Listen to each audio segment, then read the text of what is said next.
El caso se describe una operación de compraventa de un tractocamión entre Ulises, que es el comprador, y César, que es el vendedor, que terminó en un incumplimiento grave. Los hechos. La transacción del 12 de agosto de 2023 se pactó una venta por 800,000. Ulises liquidó el total de dos pagos, uno bancario y el otro en efectivo. César postergó la entrega física alegando que el vehículo estaba con su contador, comprometiéndose a entregarlo en un plazo no mayor a 10 días. Y el 2 de septiembre, César entregó el camión, pero pidió recuperarlo al día siguiente por una supuesta inspección solicitada por su contador. Ulises accedió bajo la condición de que se le devolviera el 3 de septiembre, pues tenía el trabajo el día 5 y pues no se realizó. Y el incumplimiento mayor fue que el 4 de septiembre César confesó haber vendido el camión a un tercero, más de lo que pactó inicialmente, negándose a devolver el vehículo.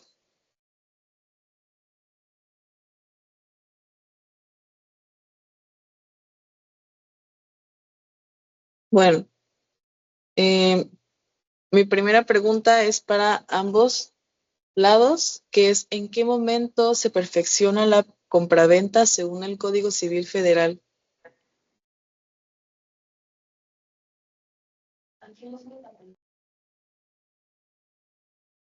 ¿A quién le cedes la palabra? A- Al equipo 1, por así decirlo. Bueno, conforme al artículo 2248 del Código Civil Federal, la compraventa se perfecciona por el solo consentimiento respecto de la cosa y el precio, aun cuando no se haya entregado la cosa ni pagado el precio. En este caso, existe el acuerdo sobre el tractocamión, existe el acuerdo sobre el precio y el pago total quedó cubierto el 14 de agosto. Por lo tanto, quedó perfeccionado desde el 12 de agosto del 2023. La transmisión de la propiedad operó desde el consentimiento y al no existir reserva de dominio. La entrega es obligación derivada del contrato, no es requisito de existencia.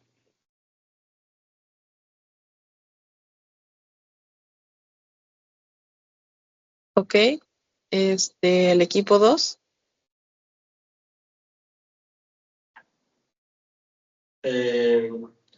Pongamos que te comenten que hay cosa y objeto y igualmente el precio, hay un contrato válido, pero el perfeccionamiento no implica necesariamente que la obligación esté completa ni que la propiedad haya sido materialmente entregada. Aquí la entrega estaba sujeta a un plazo de 10 días y posteriormente a una revisión.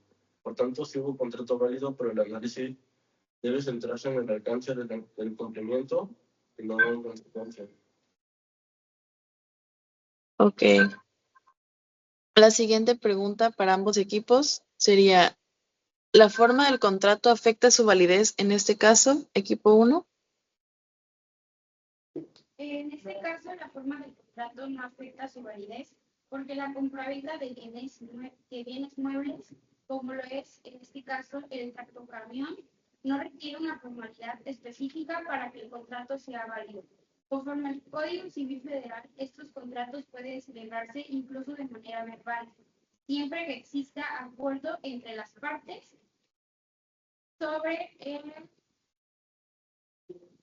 bien inmueble.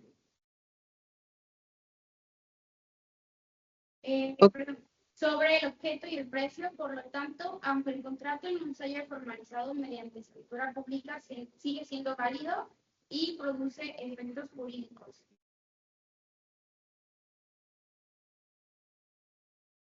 Ok, equipo 2. Bajo este mismo término podemos decir que el tractocamión es un bien inmueble.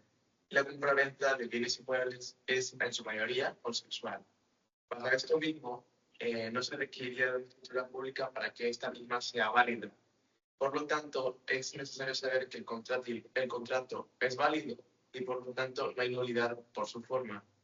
Aunque eso sí, también es parte de aclarar que este mismo no existe una cláusula penal, al igual que no tiene, pues por ende, no tiene una fecha fatal en la cual esta no pueda acabar y no está escrita por escrito.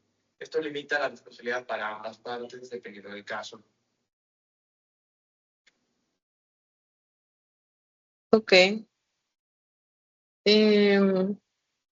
Bueno, a continuación le voy a hacer 2 preguntas al equipo 1 y otras 2 al equipo 2. La primera para el equipo 1 es, ¿qué tipo de incumplimiento se configura total, parcial o doloso? Y si existió una mala fe.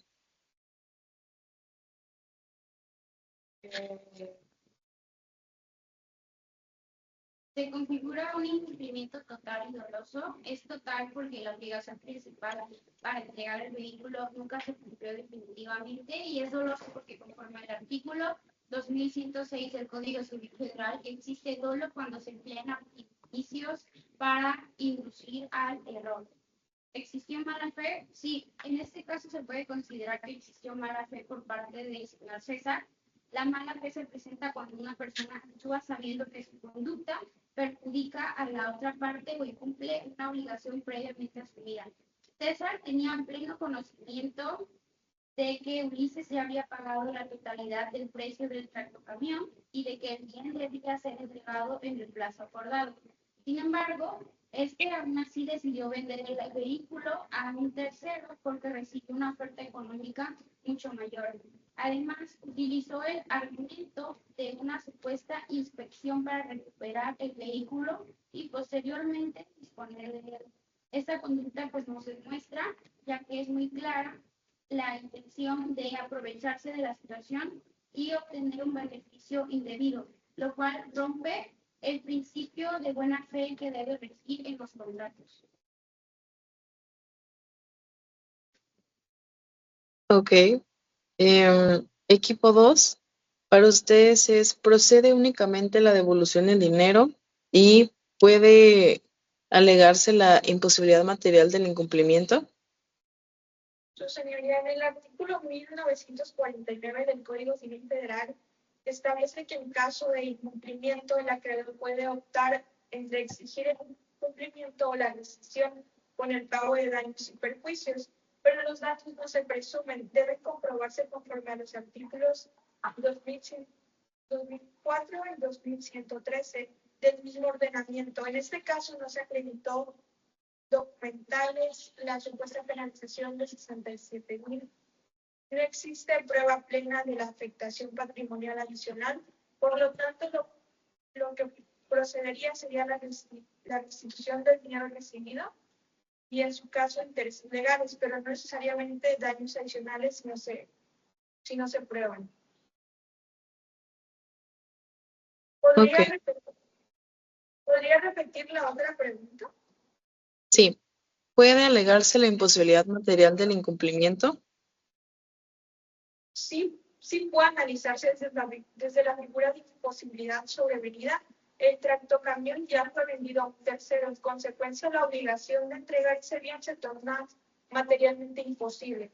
Sin embargo, debemos aclarar algo importante. No se trata de un caso fortuito o fuerza mayor. Se trata de un acto voluntario del demandado.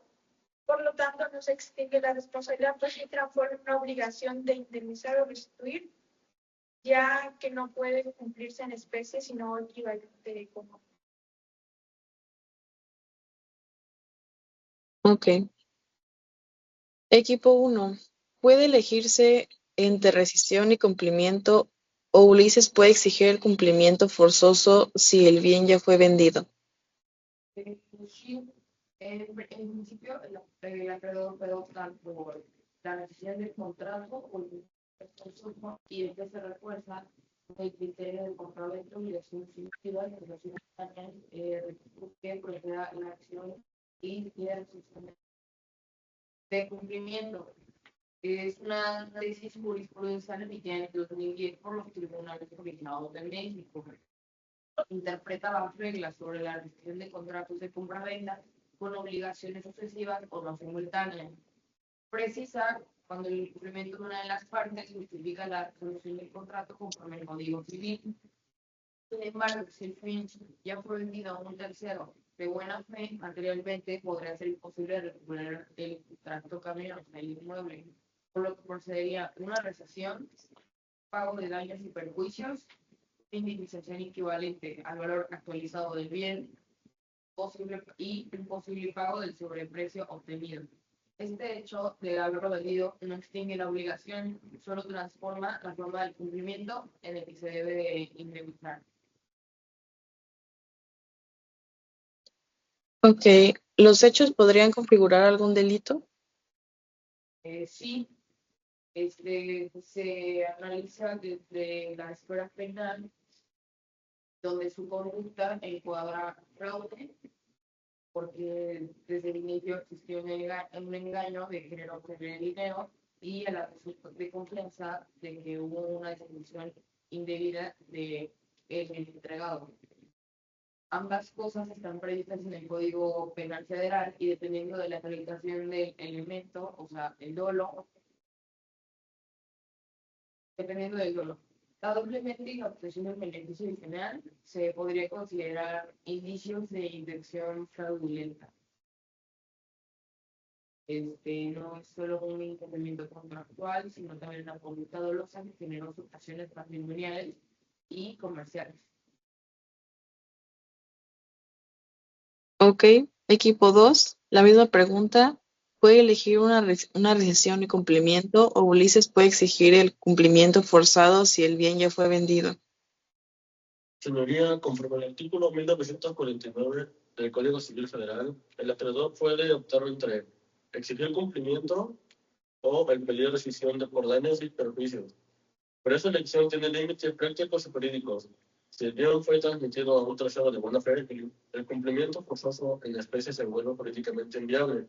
El artículo 2115 del Código Civil Federal regula que la ejecución forzada, pero esta procede cuando la obligación aún es materialmente posible. Aquí el bien ya no está en el patrimonio del demandado. Es, por tanto, no puede ordenarse la entrega de algo que ya no posee, procede la restitución del equivalente económico y la acción del cumplimiento forzoso en especie se vuelve imposible en términos materiales. Respondiendo a si los hechos podrían configurar algún delito. La otra pregunta, ¿cuál es? Disculpe. ¿Cómo? La otra pregunta, ¿cuál es? Disculpe. ¿Los hechos podrían configurar algún delito? Bajo esto mismo, pues, yo le contesto, podría decir que se podría haber intentado o argumentar algún tipo de fraude. Bajo esto mismo, de la existencia de un fraude, se debería requerir que haya visto un engaño previo a este mismo intento de acuerdo, algún intento inicial de este no cumplimiento, o algún intento de obtención de lucro indebido mediante este mismo engaño.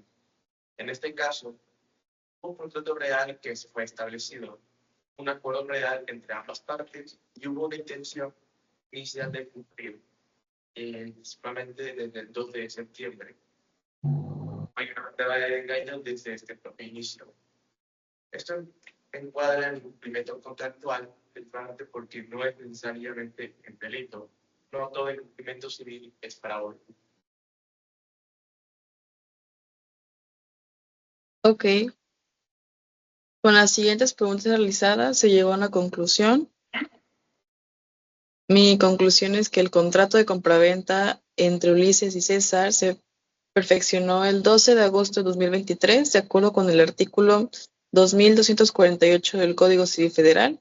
Existe compraventa cuando una parte se obliga a transferir la propiedad de una cosa y la paga, y en este caso la venta fue perfecta como tal y obligatoria desde el primer momento, conforme al artículo 2249 del Código Civil Federal, al existir un convenio sobre el objeto y el precio, y se configura un incumplimiento total y doloso por parte del vendedor.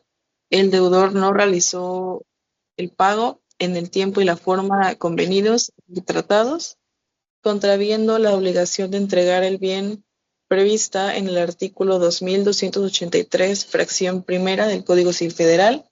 El dolo se manifiesta al enejar el vehículo a un tercero para un lucro mayor, sabiendo que ya había sido recibido el pago inicial de Ulises. Y esa sería mi conclusión.